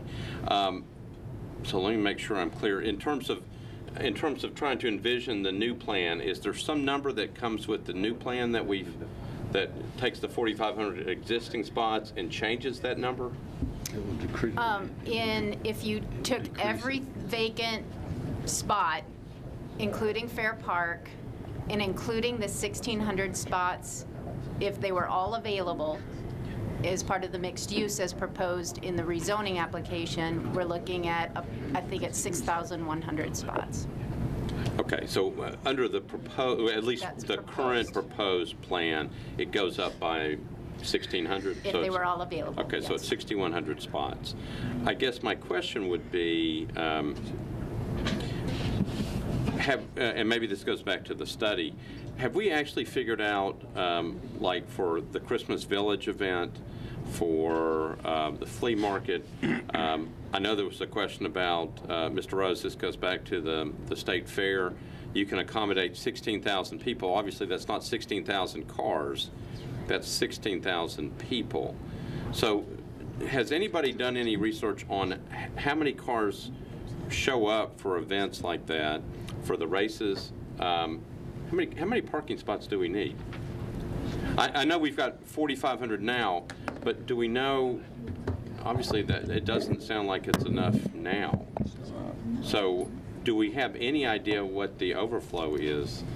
I know Mr. Smiley probably has the answer, but I mean, what is that part of the study? Do we actually try to figure out what is going on right now? Yeah, that's part of the study. Okay.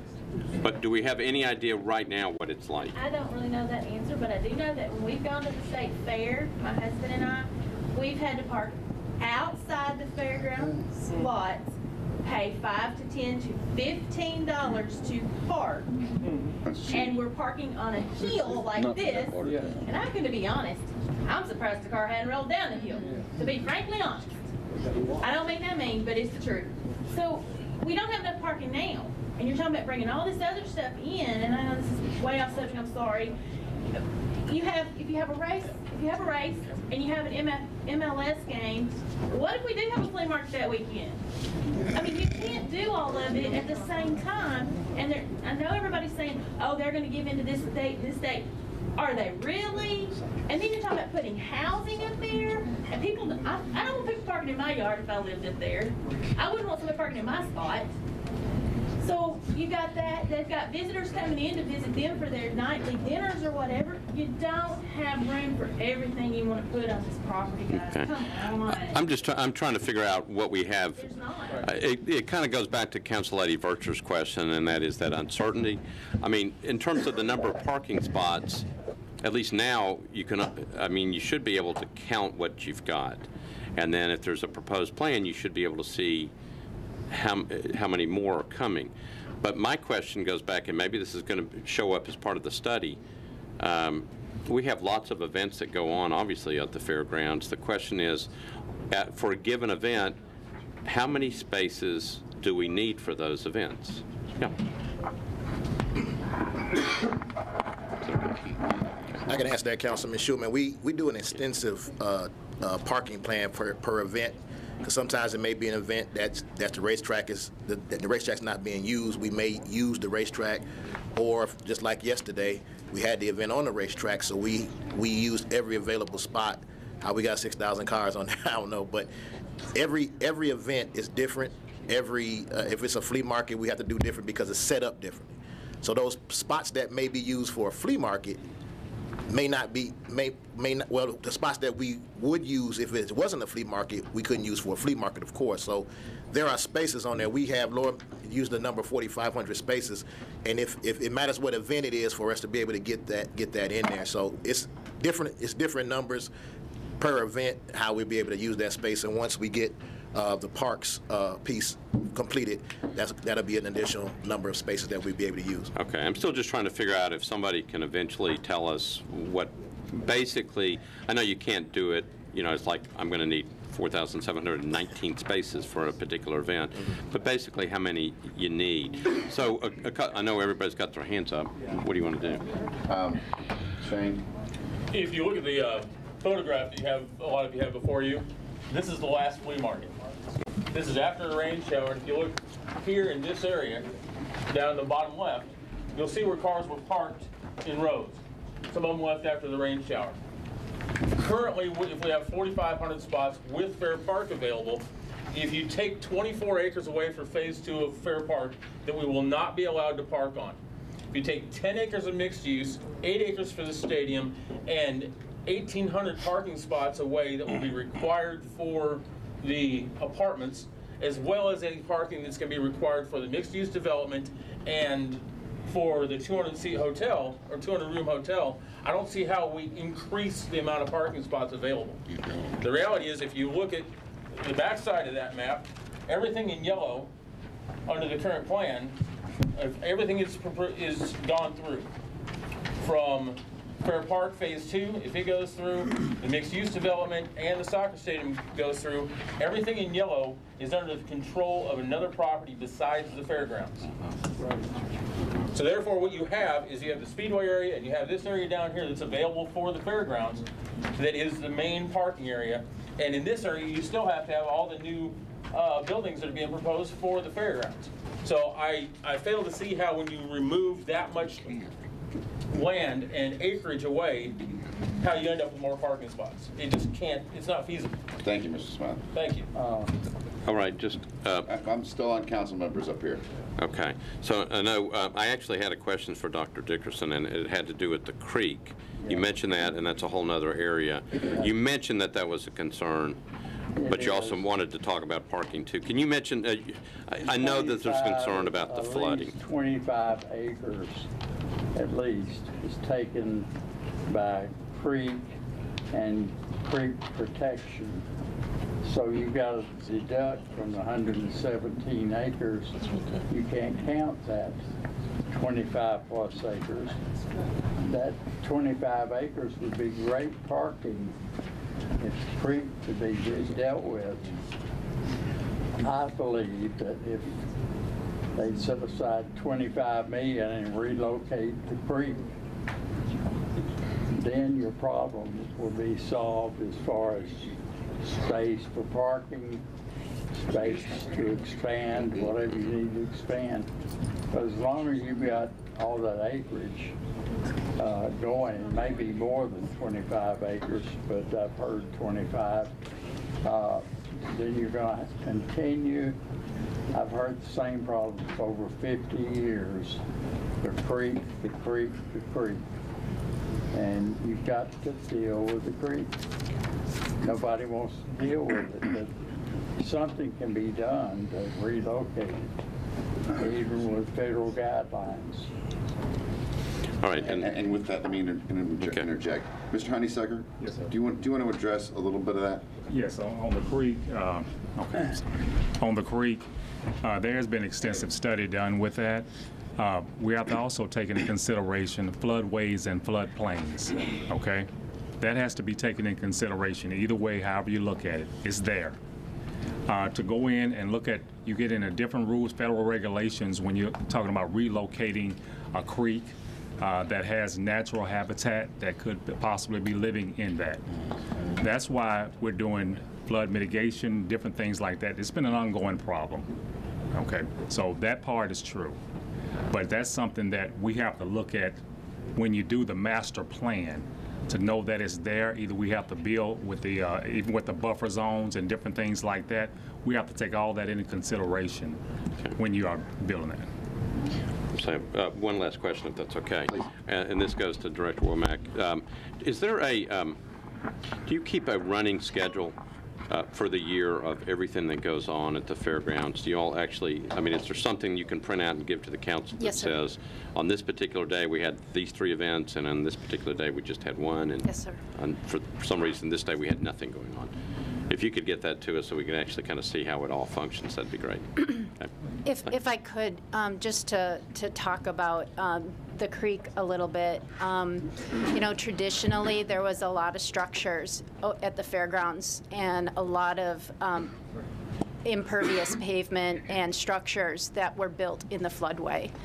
We have an obligation to address it, and part of that is being thoughtfully addressed by the park. It wasn't just let's build a park at the fairgrounds. We had an obligation to the creek and to those regulations that have put into place. And the buildings and structures that were there shouldn't have been under current guidelines. So it is definitely a responsibility that we had to address that, and I just didn't want that to be overlooked, our environmental responsibility with the creek. Thank you, Director Womack. And I will add to that, and thank you, Mr. Honeysucker. I've had multiple conversations with Director Potter at the Water Department about this, and I know, I'm not going to call this a pet project for him, but he really cares about this. So it is an ongoing concern, Councilman, and it will continue to be so, but I know that you're concerned about it. I know that the Water Department is going to great lengths to try to mitigate as much of this as possible. But I don't think I've heard the idea of moving the creek yet. Right, Councilman. We've already done that. To relocate a creek, the water still has to go somewhere. Exactly. Okay, so then if you change that up, then you're going to have to change the dynamics of the surrounding areas, the subdivisions that are there. Then that's going to go into infrastructure cost. And that's always something with aging infrastructure, we always have to take that under consideration. Yeah, and you're basically at a year's annual city budget by that point in time. So it's kind of off the table as an option. Councilman? All right. So let me, because this conversation has been going on a while, and some people have asked me, they said, why do you have the passion you've had about it, and why are you fighting it the way you're fighting it? Let me be very clear on why I'm fighting it the way I'm fighting it. I believe with all of my heart that we have a referendum that the voters voted on that has a very clear statement as to how that property can be used.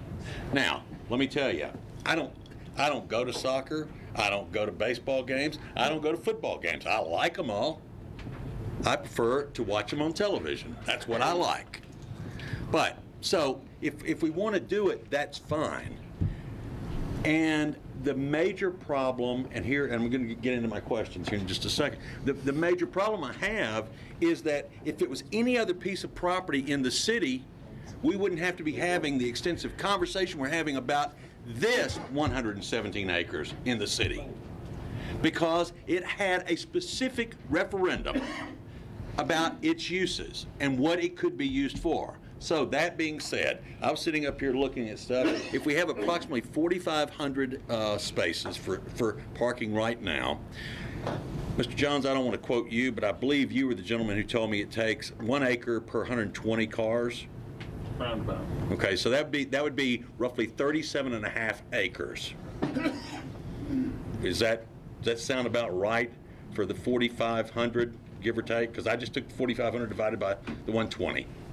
Okay, so, and then, Dr. Dickerson, if we have 25 acres that we can't utilize, because it's in flood or it's whatever. I mean, that's just basically off the table. And now we take 10 acres for multi-use.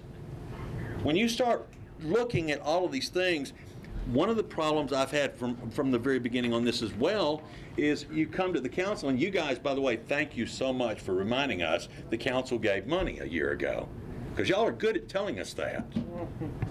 What we don't know a lot of times when we vote on these things is how is it actually going to be used. We're told one thing, and then something else is done with it. So we don't have any more land there. Is that correct? It's fair. Do we have any process in place to buy additional land to accommodate the parking that will be required? Now, I don't know if it's 2 slots per unit for the housing and how many slots it is for the hotel or what. I mean, I don't know those, but do we have a plan to buy additional land for parking? I am unaware, but I'm not necessarily the one to answer that for administration. And I'm but I am aware of unaware any of future any plans Okay. to purchase. for further purchases. So then if I look at the fact of what I think I've seen, and the director, I'll ask you this.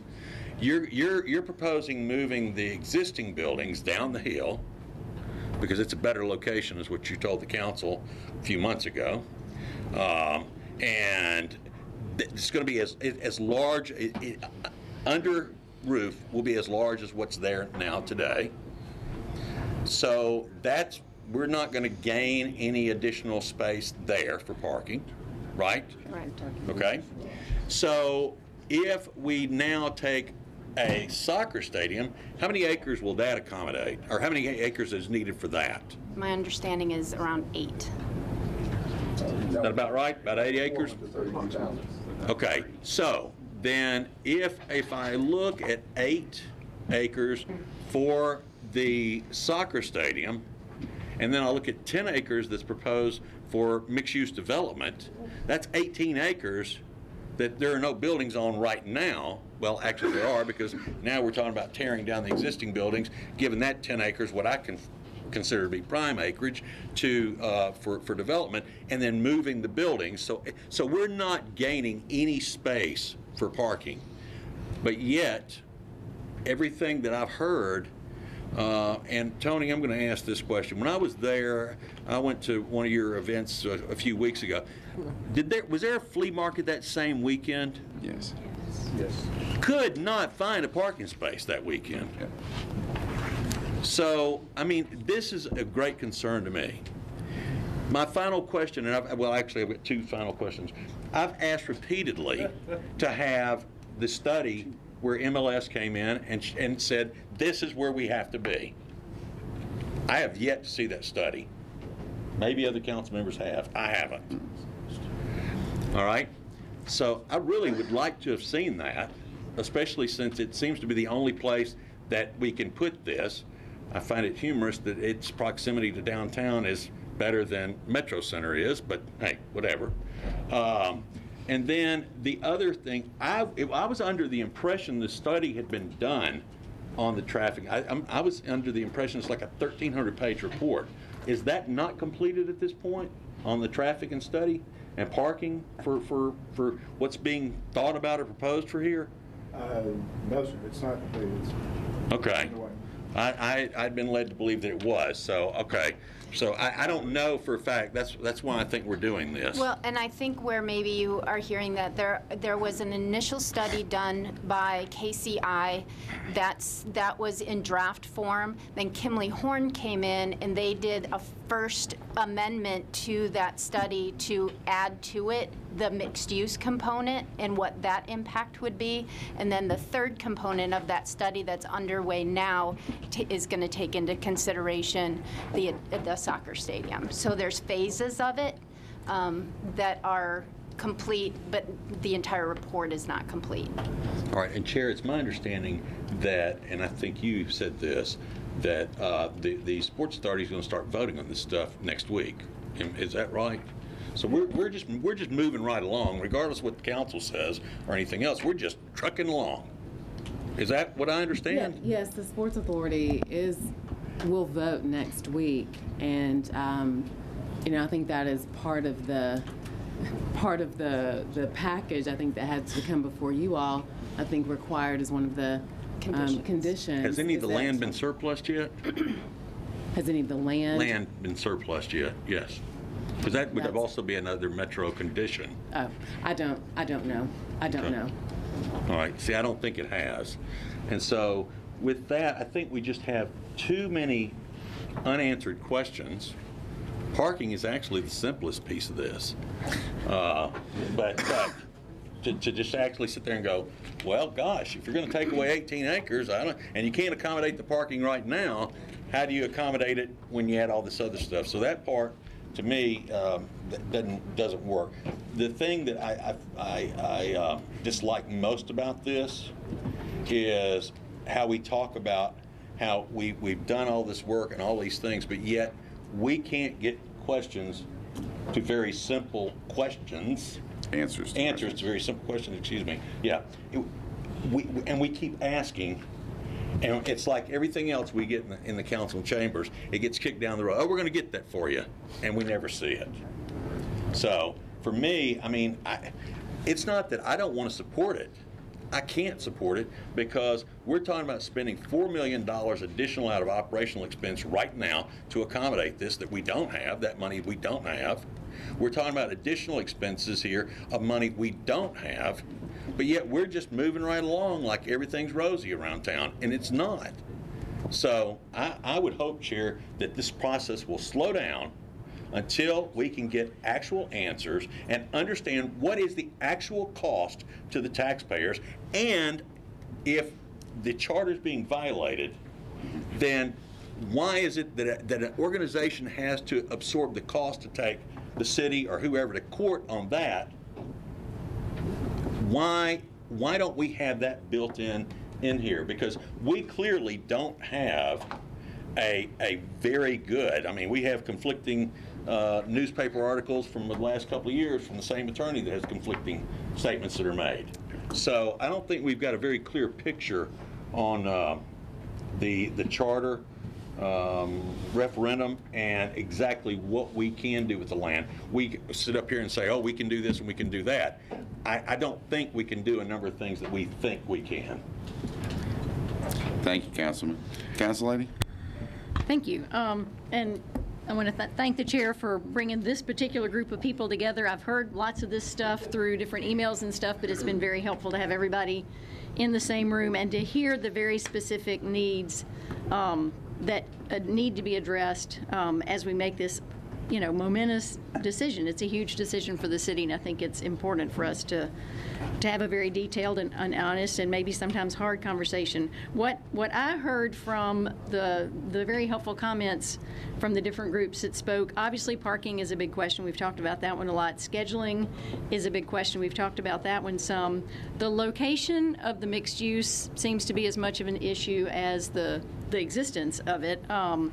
And then where would the fair go, I think, is a question that needs to be answered. And then finally, the flea market outdoor space, I think that's the first time I've heard it articulated, what's the difference between the new square footage and the old square footage. And then the loading access, how can that be addressed? So I guess my question maybe, Mr. Gobble, is, to me, those are huge questions. Clever architects could probably work all of those things out. I would agree with Mr. Mendez that I would feel much more comfortable when it comes time for us to start voting on things to have all those questions pretty definitively answered. So scheduling we've already talked about, and hopefully that will be more definite, or I would like for it to be very definite by the time we have to vote. Locations of things with regard to where the fair could go. Is there an opportunity for whoever's doing design to get together with the fair people to take their needs into account and the flea market needs? Where are we in that process? Absolutely. We've had several public meetings. And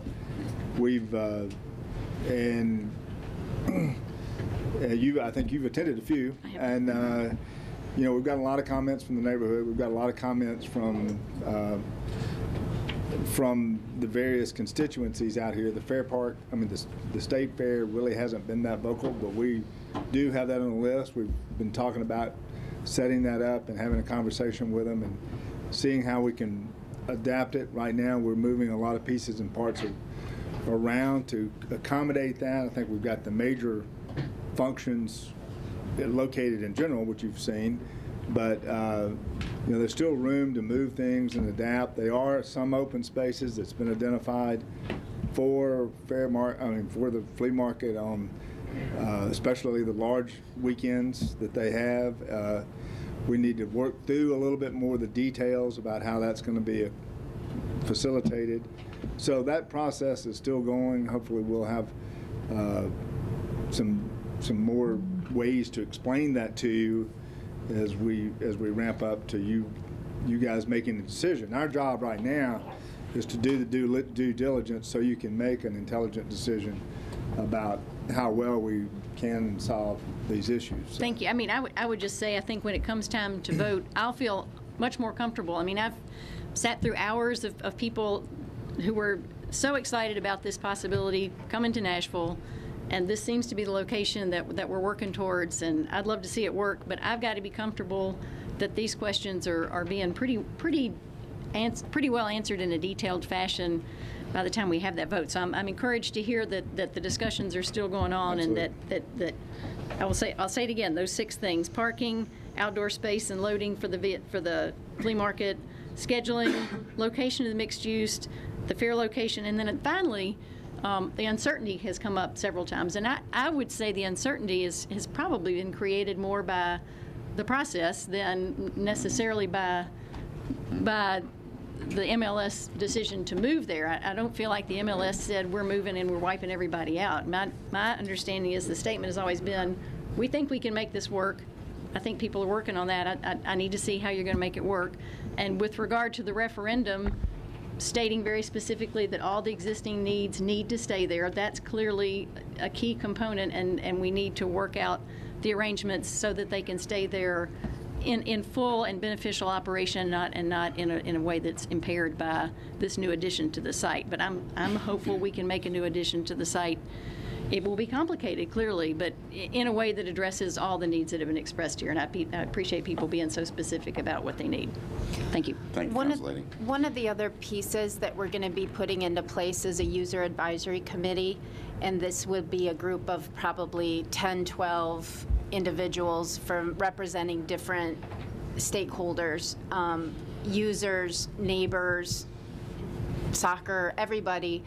As we move through this process, if this process continues for the next 3 years and we're under construction, that group will continue to meet and be that core liaison group between the team, the construction managers, us, you know, to work with side by side throughout that entire process. So we're in the midst, and certainly State Fair will be, the vendors associations, those will be members of that group. Thank you. Councilman? Can we have Metro? I don't think we've got anybody from Metro Legal here, do we?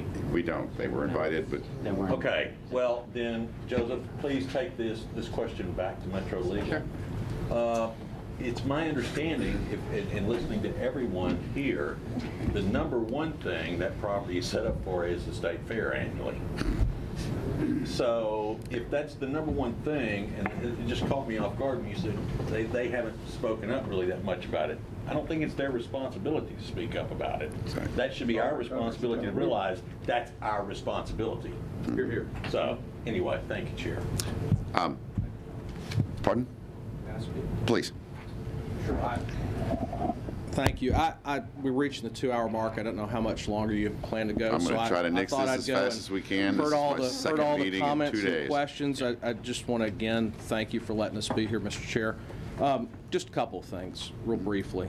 We're in an interesting position. I saw the letter that you put out, and we're not an existing user, so I didn't know that we would be here to answer questions in this depth. But if there are any questions that you have, we're happy to meet with you after the fact separately. You probably need generals. I think you got a couple of privates here because we sort of planned to sit in the room in the back and listen. We didn't know we were going to be answering questions. But we're happy to be here. On things like the state fair and the referendum, I am always reluctant in meetings to speak as an attorney because I am not one. And I could repeat to you things that I've heard Metro Legal say in Fair Board meetings and Sports Authority meetings on these matters, but that's really not my role. But to the councilman's point, I think there's some great questions that will be answered, and I think they've got answers for it that would clear up a lot of this. Beyond that, we do, as Mr. Gobble stated, have a study coming. We're happy to get it to each and every one of you and go over it in depth. I think Councilman Sledge has mentioned some of the ratio that we have at some of our other sports facilities here in terms of parking to attendance, which is not uncommon throughout the country and at our own facilities here. Beyond that, I would just say to all the existing users, we very much want to be your neighbor. We have an ownership that is very excited to do something large for the city, to make an investment in a part of town, a private sector investment that's needed to help create jobs, both on the construction side as the facility's being built and then later on when it operates into perpetuity. We want this to work. And there's obviously a lot of passion for the facility in the room. There are lots of people excited about it, both in the positive and the negative, and we want to be a part of the place. So there's no intention for anything that's happening there to not be happening after we're there playing games. But again, if there are unanswered questions, we will work from our side to answer those to the best of our ability. Thank you, sir. And again, I remind everybody, this is, even though we're a long way down this process, it seems that everything kind of shifted and changed over the last couple of months, and as a consequence of that, I kind of felt like we were almost at a stepping off point yet again.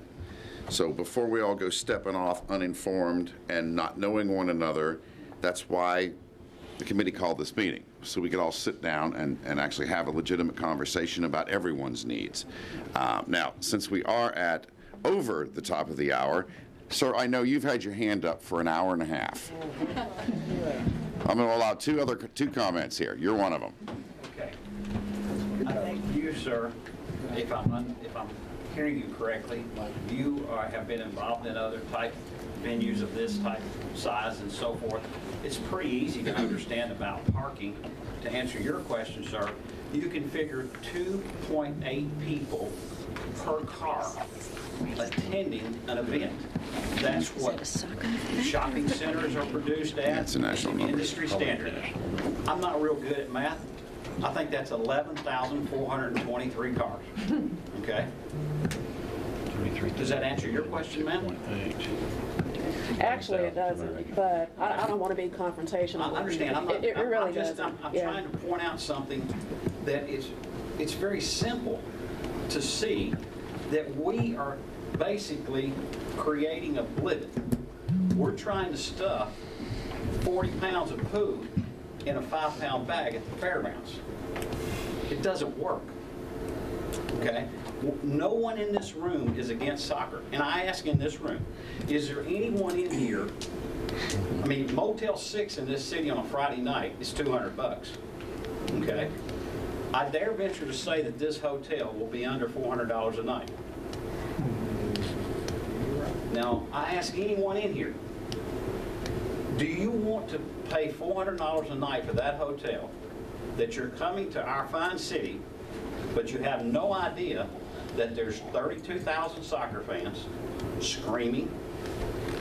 You have no idea that there's 127 cars going around the racetrack.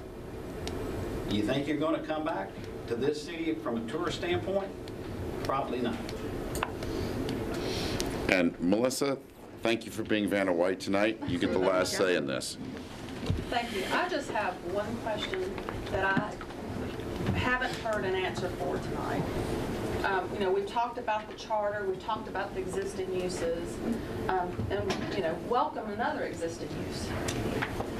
Charter says revenue generated on this property is to have a state fair, to go for the operations of generating the revenue to have a state fair. I haven't heard anything about revenue for that tonight.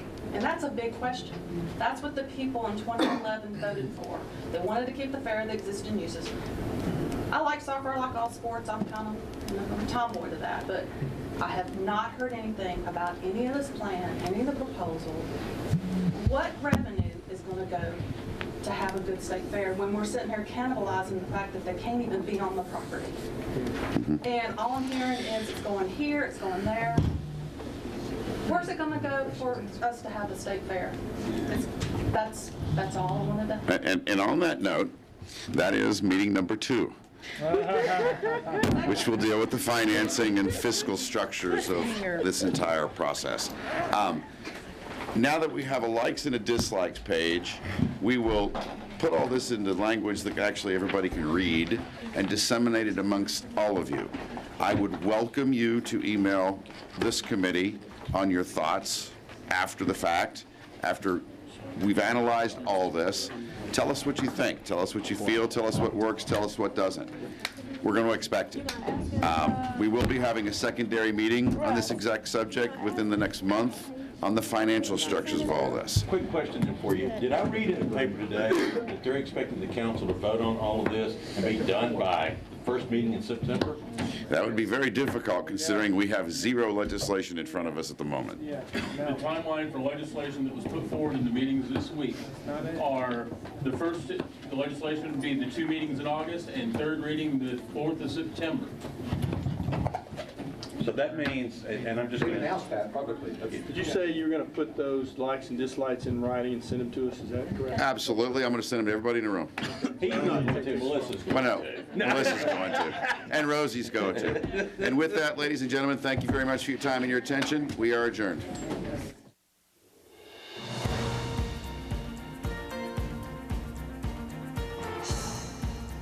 This has been a service of the Metro Nashville Network. If you would like to see this presentation again, or for more information about this and other programs, visit nashville.gov.